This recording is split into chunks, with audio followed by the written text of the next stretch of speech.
একটা বিশ্বাসঘাতকতা বদলে দিয়েছিল বাংলার ইতিহাস।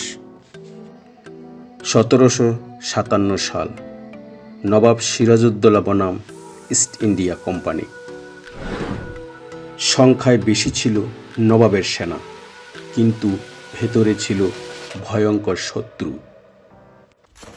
যুদ্ধ শুরু হতেই মীর জাফর সেনা নিয়ে দাঁড়িয়ে থাকল, একটাও আক্রমণ নয়।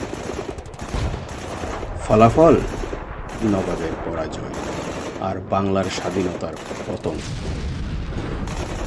পলাশী যুদ্ধ শুধু যুদ্ধ না, এটা ছিল বিশ্বাসঘাতকতার ইতিহাস। আর ইতিহাস ভালো লাগলে আমাকে ফলো করো।